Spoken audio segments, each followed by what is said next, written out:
Then दूध के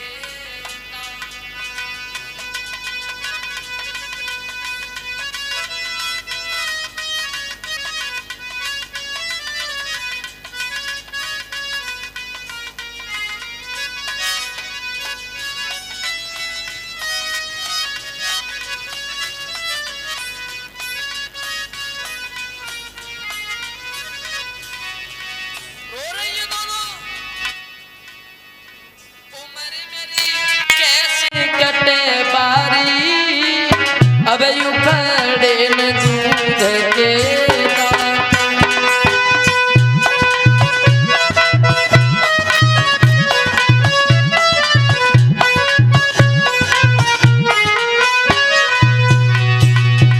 क्या करूं कहां को जाऊं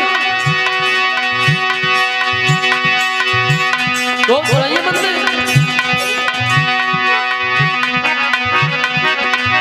माली होता बाग लगाता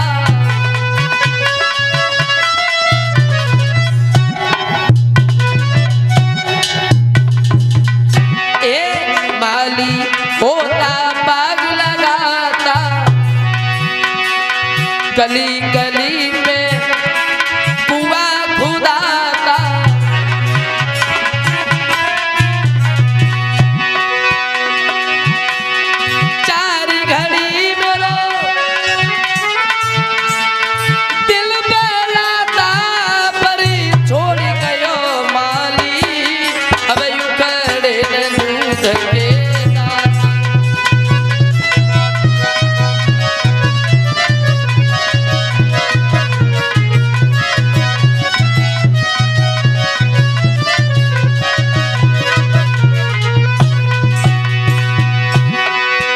अरे आम पके महुआ गदराए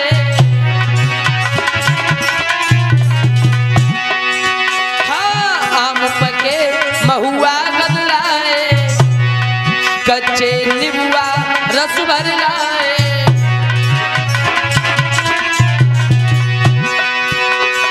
जब अनार सुरखी पे अब यू खड़े न दूध के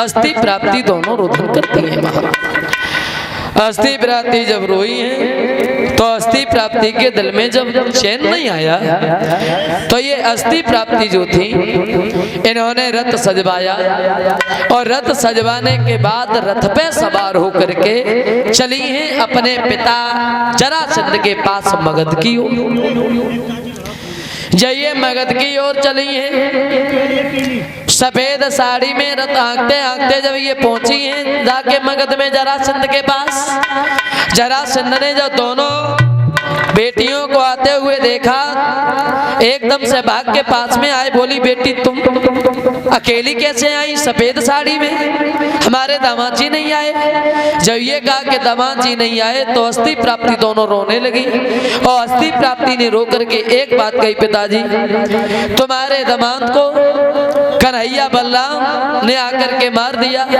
वो कन्हैया बलराम जिन्होंने कुछ दिन गोकुल में बिताए फिर गोकुल का त्याग करके वृंदावन में आए वृंदावन को छोड़ के मथुरा में आए जो बांसुरी बजाते हैं गोपिकाओं को नाच नचाते हैं उन्होंने आकर के मुझे भरी जवानी में विधवा करके बिठा दिया और उन्होंने ही हमारे पति को मार दिया जब ये कहा कि उन्होंने हमारे पति को मार दिया तो जरासंध बड़ा क्रोध में आया जरासंध ने फौज को आदेश दिया और ये जरासंध जो था वो कन्हैया से युद्ध करने के लिए मथुरा पे चढ़ाई करने के लिए चल दिया ये जरासंध जब जरासंध ने फौज को आदेश दिया है ना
चल दिया है वो जरासंध, और जरासंध ने जाकर के पड़ाव डाल दिया।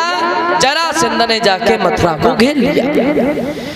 जब जरासंध ने मथुरा को घेर लिया, कन्हैया बलराम को पत्र भेजा है कि युद्ध के लिए आए। जब कन्हैया बलराम को युद्ध के लिए ललकारा है तो ये कन्हैया बलराम मथुरा के मैदान में युद्ध करने के लिए उतरे आए। कन्हैया बलराम ने मार मार करके सारी जरासंध की फौज को भगा दिया। बलराम ने जाकर के जरासंध को पकड़ लिया। बलराम मारना ही चाहते थे कि कन्हैया बीच में पहुंच गए, और कन्हैया ने जवाब दिया कि आप इन्हें मारो नहीं। अगर भैया तुमने से मार दिया तो ये जितने भी राक्षस प्रवृत्ति के लोग हैं इन्हें ढूंढने के लिए हमें तुम्हें चलना पड़ेगा, और ये जब तक जिंदा बना रहेगा तब तक ये बदले की आस लेकर के युद्ध के लिए हमसे लड़ने के लिए आता रहेगा। मथुरा में रहो, यही सबको मारते रहो। तो जीवन दान दे करके जरासंध को छोड़ दिया। जब जरासंध को जीवन दान दे के छोड़ दिया, ये जरासंध लौट के आ तो गया घर पे, और जरासंध लेटा है चारपाई पे। तो जरासंध ने क्या देखा कि एक चींटी दीवार पे चढ़ती है गिर जाती है, फिर चढ़ती है फिर गिर जाती है। चींटी ने 17 बार प्रयास किया और 18वीं बार ये चींटी जो थी वो चढ़ करके मंजिल पार कर गई। तो वो ही बात जरासंध के दिल में आई कि जब ये चींटी मेहनत करके मंजिल पार कर सकती है तो मैं कन्हैया बलराम से युद्ध में क्यों नहीं जीत सकता। तो जरासंध को चैन नहीं आया। ये जरासंध दोबारा फौज लेकर के फिर युद्ध के लिए मथुरा में पहुंच गया। भाई नतीजा फिर हुआ, कन्हैया बलराम ने से मार मार के भगा दिया और जरासंध को फिर भी जीवन दान दे के छोड़ दिया। एक दो बार नहीं बल्कि भागवत में ये बताया गया है कि जरासंध ने 17 बार आक्रमण किया और 17 बार भगवान ने इसे जीवन दान दे के छोड़ दिया, हरा के से भगा दिया। अब की बार ये चला है जरासंध, तो ये सीधा युद्ध में नहीं गया। एक इसका मित्र और था जिसका नाम था काल्याबान। ये काल्याबान के पास में पहुंच गया और जवाब दिया, भैया आस लेके आया हूं, निराश नहीं करना। कौन सी आस? जवाब दिया, मेरे साथ युद्ध में चलो, क्योंकि कन्हैया बलराम ने मेरे दामाद को मार दिया और खुद मथुरा के राजा बन के राज्य कर रहे हैं। तो ये जरासंध के साथ में ये काल्याबान मलच्छी भी युद्ध के मैदान में आ गया। और काल्याबान मलच्छी आया, कन्हैया सोचने लगे भैया ये तो मलच्छी है, शरीर से दुर्गंध निकल रही है, हम इसके पास तो नहीं जा पाएंगे। तो कन्हैया जो थे वो मथुरा को छोड़ करके भाग खड़े हुए। जब ये मथुरा को छोड़ के भागे हैं, काल्याबान पीछे पड़ गया। कन्हैया मेरा मित्र जब लड़ने के लिए आया तो तूने 17 बार हरा के भगा दिया और मैं युद्ध में आया तो रण छोड़ के भाग रहा है। तो इनका एक नाम पड़ा है कन्हैया का, रणछोड़ भगवान। भाग खड़े हुए भगवान, और कन्हैया आगे आगे, काल्याबान पीछे पीछे। भागो, छोड़ेंगे नहीं, भागो के कहां तक। आवाज लगाई है काल्याबान ने कि ठाड़ो रहिए नीचे गमारी रे, ठाड़ो रहिए, ठाड़ो रहिए नीचे गमार रे, ठाड़ो रहिए।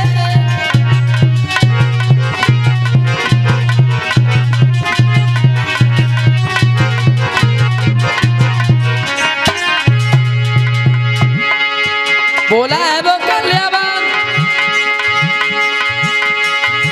अरे तेरी तेरी होई लड़ाई और काय भजबे की लाग लगाई, कोई दी बीच से थारी रे, ठाड़ो रहिए।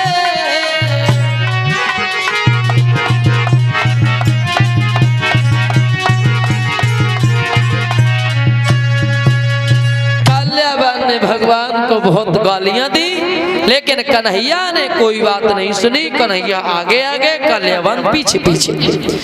कन्हैया भागते हुए चले गए। ये जाके पहुंचे हैं एक धौलगिर नाम की गुफा थी।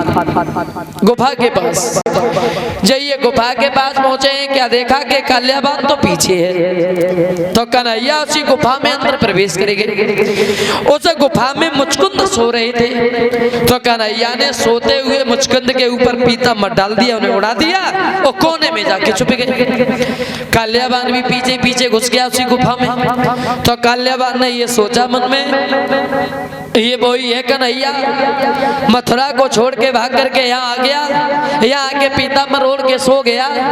तुझे हम जिंदा नहीं छोड़ेंगे, मारेंगे तुझे जान से। तो कन्हैया समझ करके काल्याबान ने मुचकुंद में लात मारी। मुचकुंद की आंखें खुल गई, मुचकुंद की आंखों से ज्वाला निकली, जो जल करके काल्याबान मलिचिमा भस्म हो गया। कौन थे ये मुचकुंद? और ये मुचकुंद सो काय को रहे थे गुफा में, फिर इनकी आंखों से ज्वाला कैसे निकली आई? तो एक विद्वान ये कहते हैं ये मुचकुंद कोई और नहीं थे, ये मुचकुंद वो ही थे, ये मानधाता के पुत्र, मानधाता के, ये मानधाता के पुत्र थे मुचकुंद। बोले ये सो काय को रहे थे गुफा में? बोले एक बार देवताओं में और राक्षसों में युद्ध हो गया और देवता कम पड़ गए और राक्षस ज्यादा पड़ गए।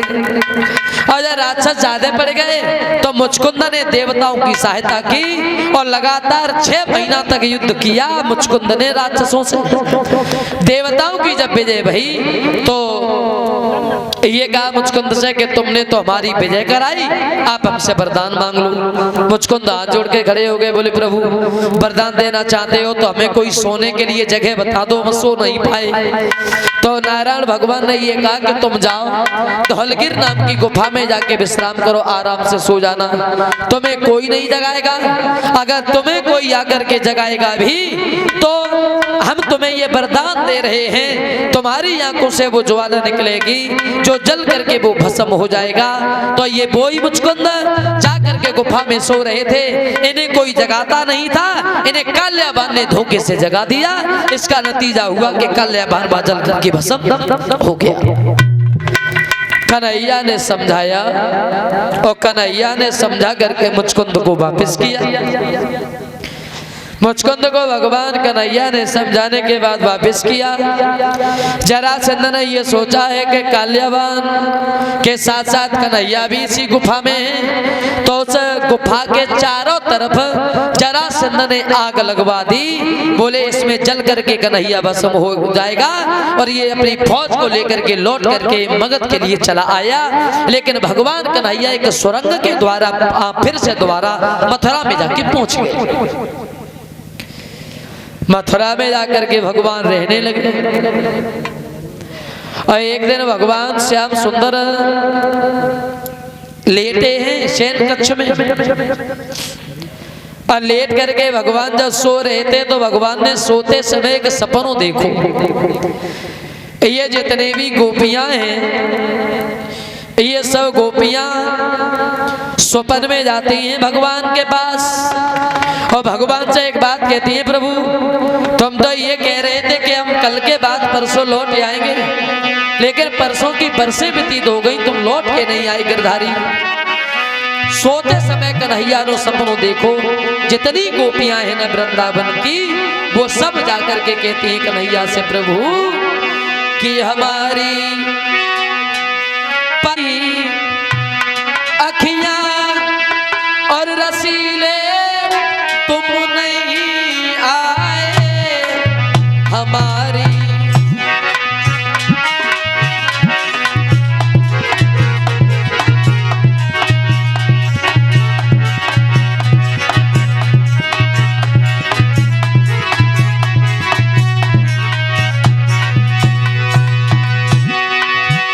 लड़कियां सब जाके कहती है कन्हैया से मुरलीधर। जब याद आई तो कन्हैया शयन कक्ष में बैठ करके रोने लगे, सोचने लगे अब मैं क्या करूं, मैंने बड़ा गलत किया जो मैं राधा से झूठ बोल करके आया। वो भगवान कन्हैया जो है ना बैठे ही बैठे सोच रहे, अरे मन में सोचे मदन मुरारी और बोली झूठ मैंने राधा से।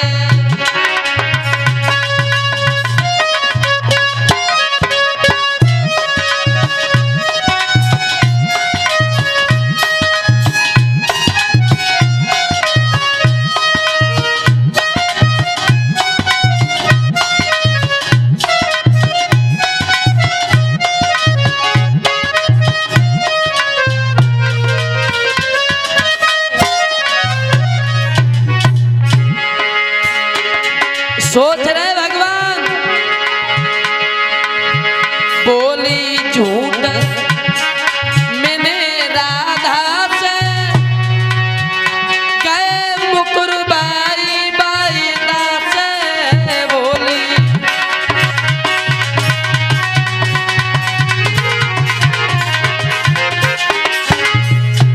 अरे मन में सोचे मदन मुरारी बोली झूठ मैंने राधा से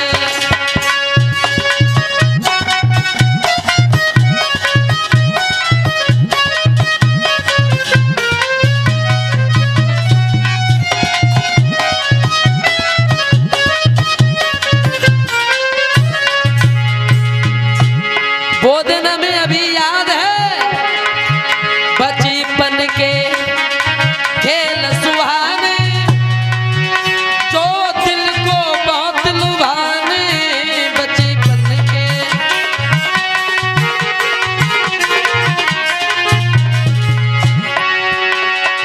मन में सोचे मदन मुरारी बोली झूठ मैंने राधा से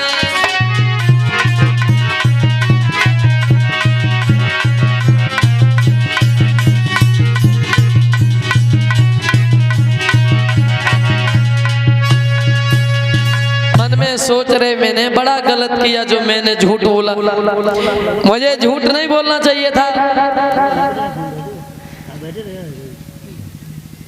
मैंने झूठ बोला काहे को और जब मैंने झूठ बोला तो मुझे लौट के जाना चाहिए था ये बात सोच करके भगवान बैठे ही बैठे शयन कक्ष में रोने लगे गालों पे आंसू निकलने लगे जो लकीर बना करके जमीन में समाने लगे बहुत रोए भगवान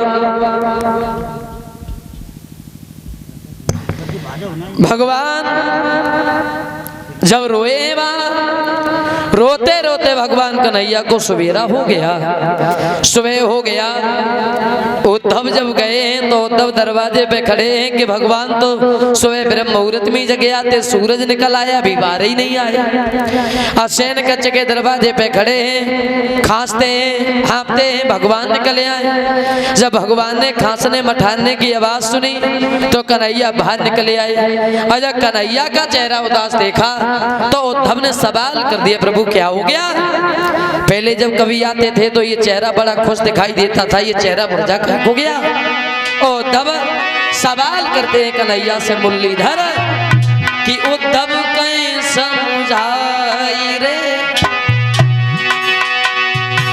मोहन देव बतलाई रे और चेहरा प्रभु का ये खिलता था काहे गयो मुरझाई रे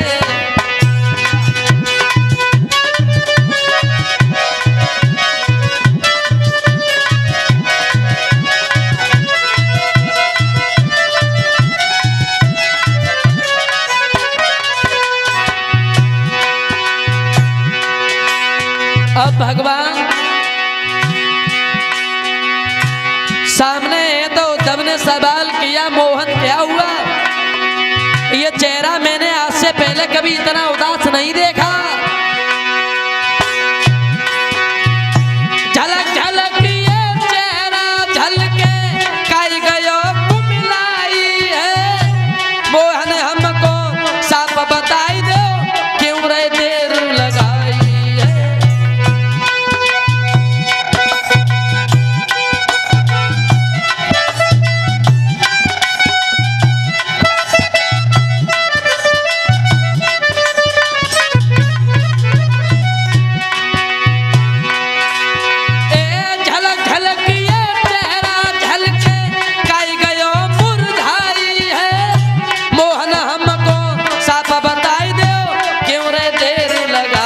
है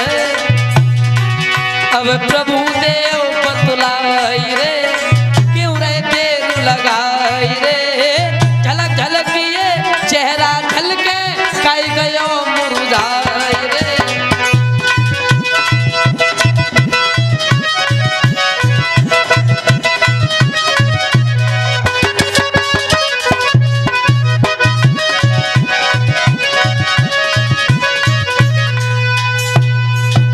उद्धव ने सवाल कर दिया, मोहन क्या हुआ? ये चेहरा तुम्हारा हमेशा खिला रहता था फूल की तरह, ये चेहरा तुम्हारा मुरझा काहे को गया? कोई बात है, कोई परेशानी है तो प्रभु आप हमें बताओ। जाइए कहा कि कोई बात हो तो हमें बताओ। तो भगवान कन्हैया की आंखों से आंसू निकलने लगे और ये कहा कि उद्धव क्या समझाऊं तुम्हें। जब मैं वृंदावन छोड़ के मथुरा में आया था तो जितने भी प्रेम दीवानी गोपियां हैं उन सबने हमसे ये सवाल किया था कि कब लौट के आओगे। तो मैं सबको समझाने के बाद आया था कि मैं कल के बाद परसों लौट आऊंगा, लेकिन परसों की बरसें व्यतीत हो गई, मैं लौट के आज तक उनके पास नहीं गया। क्या बताऊं, तो वो दिन हमें अब भी याद है जो हम गोपिकाओं के साथ खेल खेला करते थे। और बोले भगवान उद्धव की याद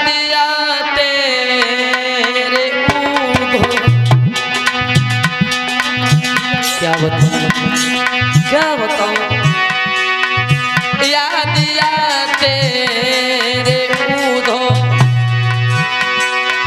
खेल यमुना तीर के, याद आते रे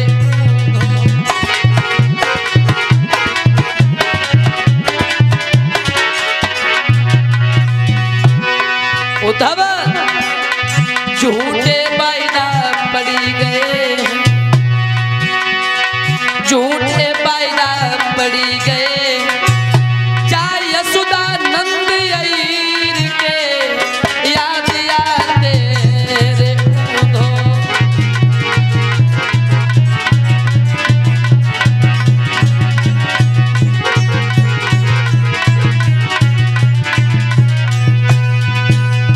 मैंने उनसे मना किया, उन्हें समझाया और ये कहा कि मैं कल के बाद परसों लौट आऊंगा, लेकिन परसों की बरसें व्यतीत हो गई, अभी हम लौट करके उनके पास नहीं गए। परसों की बरसें हो गई, लौट के हम ना गए, वायदा जब रोने लगे हैं भगवान तो उद्धव ने समझाया प्रभु धैर्य धारण करो, कोई तरकीब तो सोचो। तो भगवान कन्हैया ने उद्धव से एक बात कही, उद्धव तुम हमारा एक काम कर दोगे? कैसा काम? छोटा सा काम है। कैसा काम प्रभु? तो जवाब दिया तो बिल्कुल छोटा सा काम है। बोले भगवान उद्धव कि यदि उद्धव वृंदावन जइयो, जाय के मैया से जे कहियो, याद करत तेरी शान।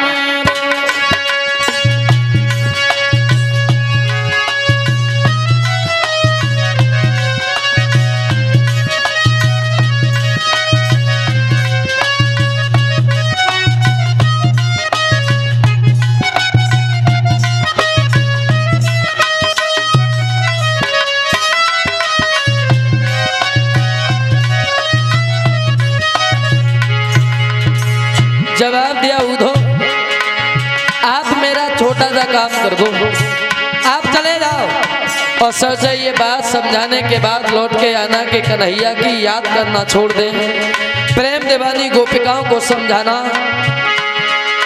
वो दिन हमें अभी याद है उद्धव, वृंदावन को पत्ता पत्ता मोर मुकुट कूचू में,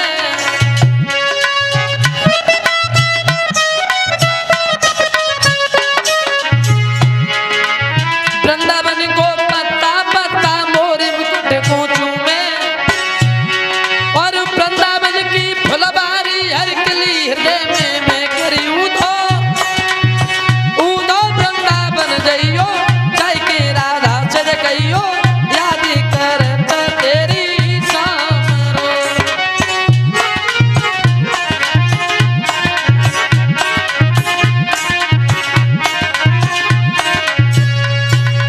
जवाब दिया आप चले जाओ, प्रेम दीवानी गोपिकाओं को समझाने के बाद लौट के मेरे पास आना। वो सब कुछ हमें ही मानती हैं, उन्हें ज्ञान दे करके आप लौट के आना, समझा के आना, भगवान को भूल जाए। कन्हैया ने 2 पत्र लिखे हैं। एक पत्र लिखा है प्रेम दीवानी गोपिकाओं के लिए, उसमें लिखा है कि गोपियां कन्हैया को भूल जाएं और सब गोपियां योगिन बन के रहें। एक पत्र लिखा है बाबा नंद माँ यशोदा रोहिणी के लिए। पत्र लेकर के जब दिया है उद्धव के हाथ में, बोले उद्धव से लेके चले जाओ। उद्धव ने जवाब दिया प्रभु हम चले तो जाएंगे, लेकिन वो लोग हमें पहचानेंगे कैसे? तो भगवान ने अपना रथ दे दिया, अपना पीताम्बर दे दिया, मोर का मुकुट उतार के देख दिया, बोले तुम ये लेकर के जाओ तुम्हें सब पहचान लेंगे। तो कन्हैया का पीताम्बर ले लिया, मोर का मुकुट उद्धव ने पहन लिया, रथ में सवार होकर के जब चले तो कन्हैया ने चलते समय एक बात और कही कि तुम जाओ। वो सब कुछ मानती हैं गोपियां, वो हमें ही मानती हैं। उन्हें समझाने के बाद ज्ञान दे करके आना और ये कह देना कि कन्हैया को भूल जाएं और गोपियां सब योगिन बन के रहे। चले हैं उद्धव पत्र लेकर के, जाइए उद्धव पत्र लेकर के चले हैं। तो इन्होंने क्या देखा, धीरे धीरे जब आगे बढ़ते गए हैं तो ये मथुरा से पहुंचे हैं जब वृंदावन में, तो क्या देखा कि हैना बैठ करके रो रही है, भगवान को याद कर रही है। अब उद्धव जब गए हैं तो उद्धव ने क्या देखा कि दशा क्या है उस वृंदावन की। उद्धव ने देखा कि हरियाली हर की आली बने और मोहन को रही बुलाई है।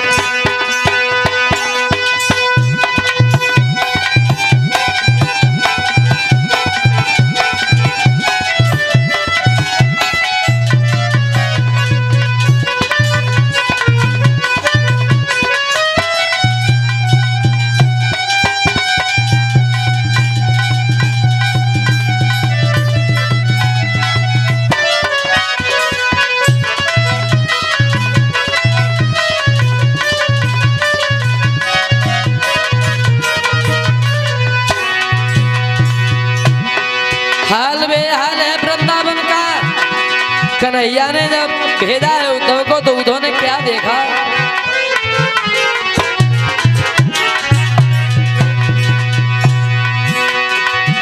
हरियाली हर की आली बने मोहन को रही बुलाई है।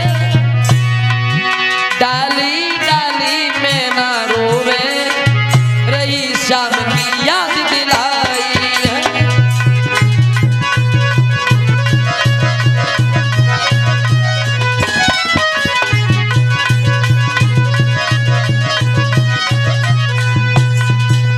देखा है वृंदावन में जाकर के हाल बेहाल है वृंदावन का। डाली डाली पर बैठ करके कोयल भगवान कन्हैया की विरह वेदना में पागल है। डाली डाली झुक करके कन्हैया को याद कर रही है, कह रही है प्रभु तुम तो वायदा करके गए थे महाराज, कल के बाद परसों व्यतीत हो गई, तुम लौट के कब आओगे। हाल बेहाल है वृंदावन का।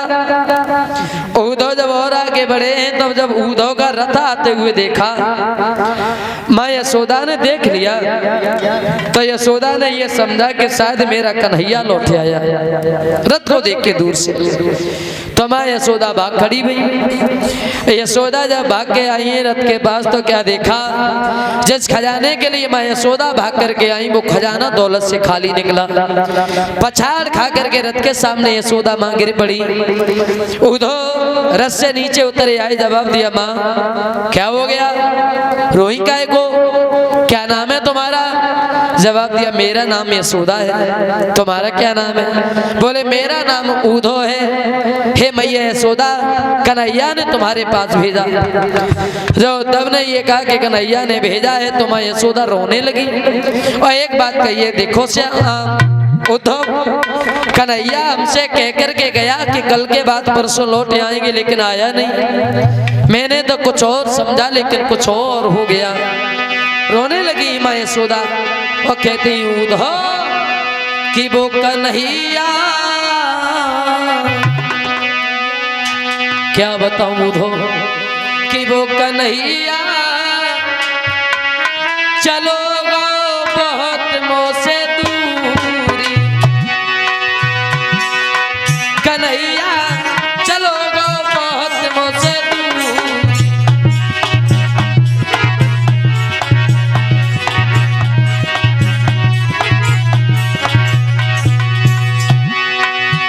मेरा हिसाब हो गया एक कोयल और एक कौवा जैसा। कोयल के सुत का गाने पाले और प्यार करो भरपूर, वैसे ही श्याम को मैंने पालो बाद में भई मजबूर। कन्हैया चलो गो बौसलों से दूर।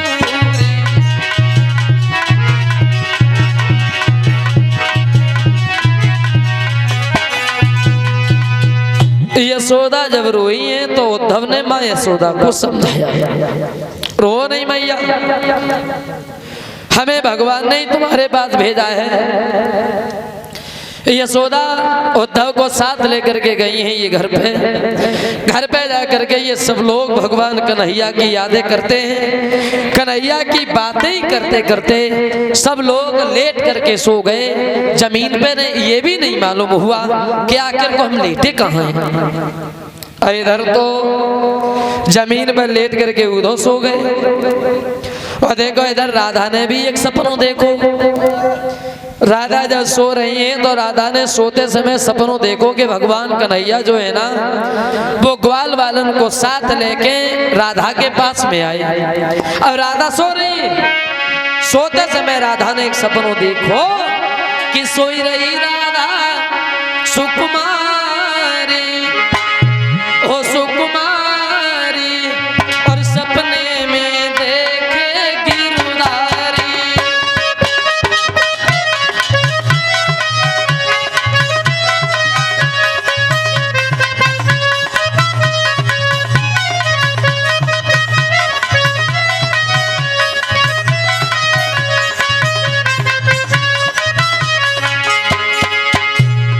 राधा ने सोते समय सपनों देखो भगवान कन्हैया ग्वाल बालन को साथ में लेके आए।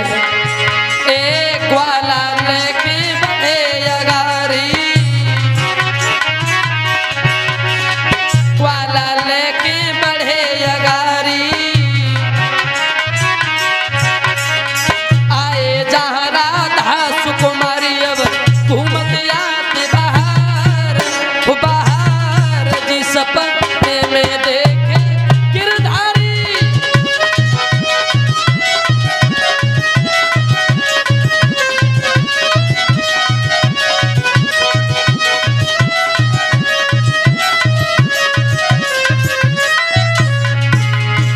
कन्हैया ग्वाल बालन को साथ लेके आए और राधा सखियन को साथ लेके जब आगे बढ़ी, जब ये जाके पहुंचे हैं बंसी बट पे और जब कन्हैया ने राधा को देखो तब एक ग्वाला छोड़ के बढ़े अगारी।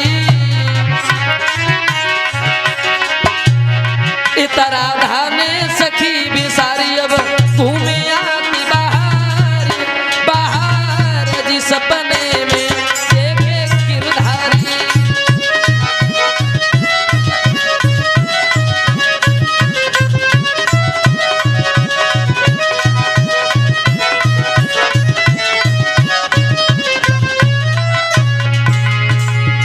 और राधा के पास भगवान कन्हैया गए और कन्हैया गए राधा के पास में। जब दोनों मिले हैं दोनों ने हाथ में हाथ डाले और दोनों घूमने लगे वहां। एली ने डाली हाथ हाथ में, कन्हैया और राधा ने ली ने डाली हाथ हाथ में। अब झूमे आती बाहर, बाहर जी सपने में देखे गिरधारी।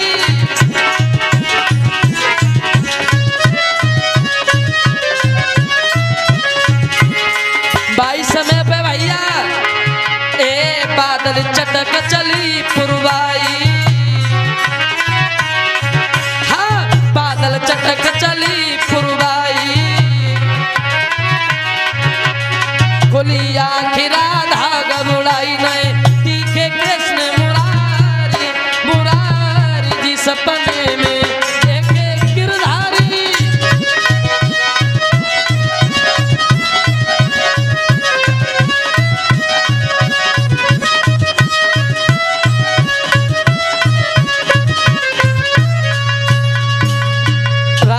सोते समय सपनों देखो। भगवान कन्हैया ग्वाल बालन को लेके आगे बढ़े। आगे जब बढ़े हैं राधा के पास में आए।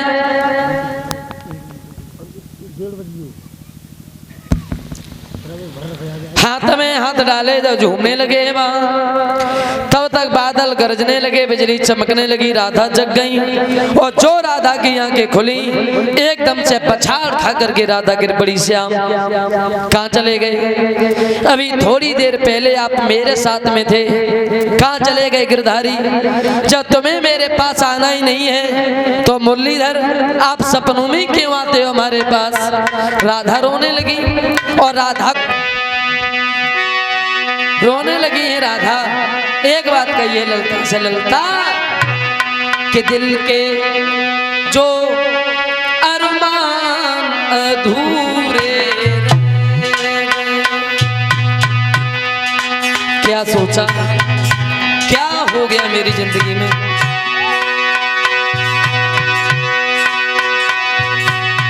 दिल के जो अरमान अधूरे रह गए, आंसू बन बन के द्रगों से बह गए, आंसू बन बन के द्रगों से बह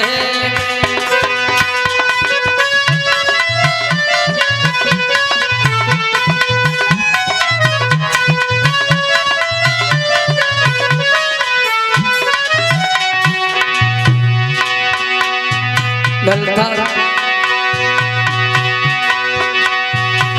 सोचा श्याम के संग बीते जिंदगी,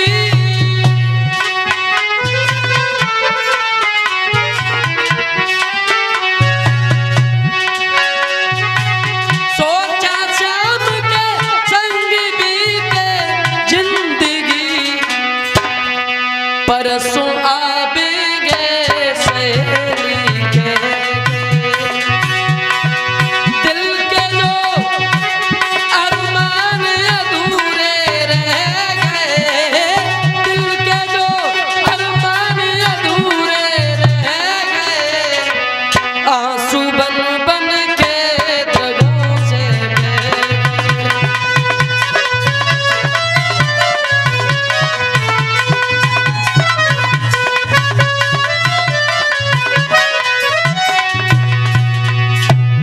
हमें दुख तो केवल इस बात का हुआ कि जब भगवान को हमारे पास आना नहीं था तो भगवान हमसे झूठ बोल के गायब हो गए। ये कह जाते कि हम आ नहीं पाएंगे तो दिल में ये चिंता नहीं रहती कि भगवान आएंगे। अब भगवान सपनों में ही गायब हो आते हैं ललता।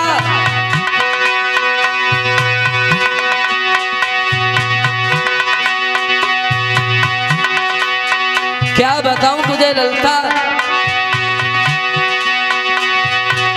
बैठी रथ में श्याम हमसे जुदा भये,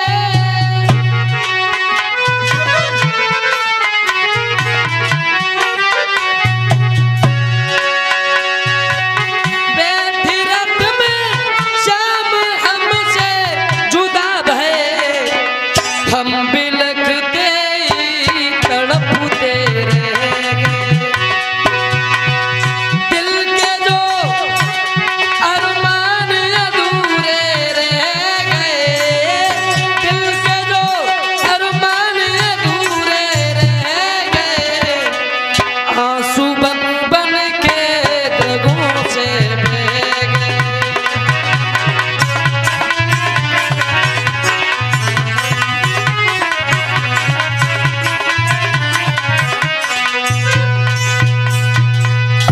जवाब दिया कि जब भगवान को आना नहीं था ललता तो भगवान हमसे झूठ बोल के गायब हो गए।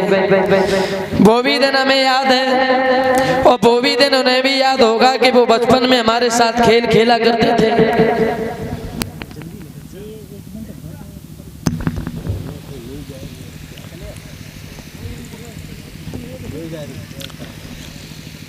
गए भगवान तो मैंने उनसे कुछ कहा भी नहीं।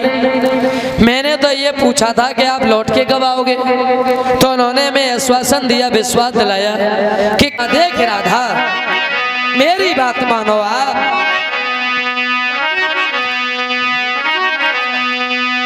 कि तू साची मान सहेली, क्यों दिल में से कुचावे, कोई काना फिर से आवे अपने ही उस धाम से, ऐसे फेरो न नजरी घनश्याम से।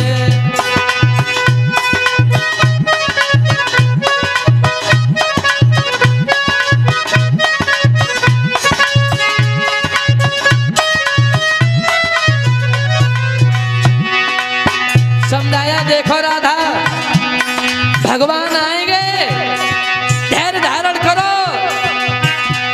तू सांची मान सहेली, क्यों दिल में से कुछ आवे, कोई काना फिर से आवे अपने ही उस धाम से, ऐसे फेरो ना नजरी घनश्याम से।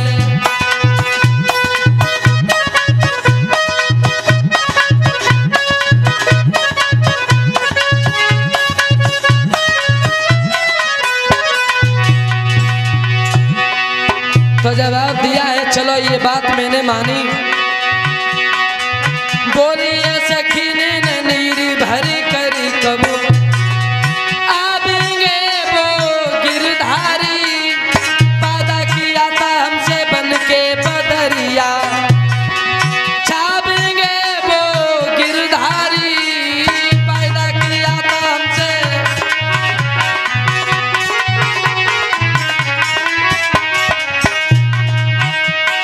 मेरे प्यासे नैना तर से बीती, उनको बरसे कैसे बीती, बोला आती सुहानी, तू सुने ले कहानी उस वृंदावन धाम से, ऐसे फेरो न नजरी घनश्याम से।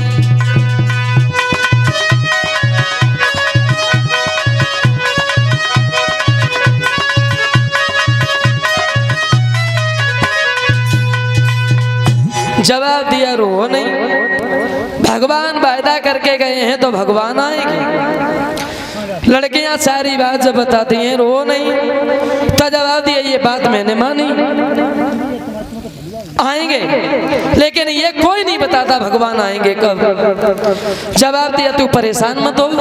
लड़कियां राधा को समझाने में लगी हैं वहां। तो राधा ने एक बात और कही, ललता, और रोने के अलावा जिंदगी में बचाई क्या है। जिन भगवान को मैंने सबसे ज्यादा प्यार किया, प्रेम किया, और वो ही भगवान हमें छोड़ करके चले गए। तो ललता ने जवाब दिया, देख राधा, मेरी बात मानो आप,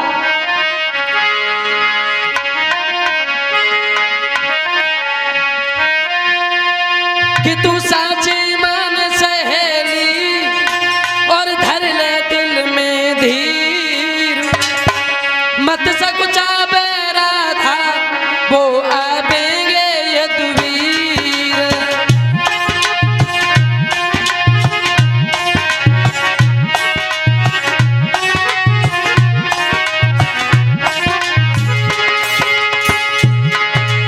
रोए नहीं, तू साची मान सहेली, धर ले दिल में धीर, मत सकुचावे राधा, वो आवेंगे यदुवीर।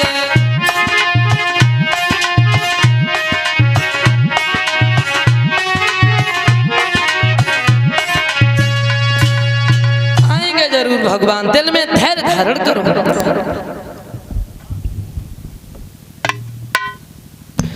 सब लड़कियों ने राधा को समझाया। इधर जब सुबह हुआ है तो तब जब गए हैं दिशा मैदान के लिए हाथ में लोटा लेके, तो क्या देखा, ये जितनी भी गोपियां हैं वो सब गई हैं कुआं पे पानी भरने के लिए, लेकिन भगवान कन्हैया के प्रेम में सब गोपियां पागल हैं। आओ एक लाइन का छोटा सा कीर्तन बोल।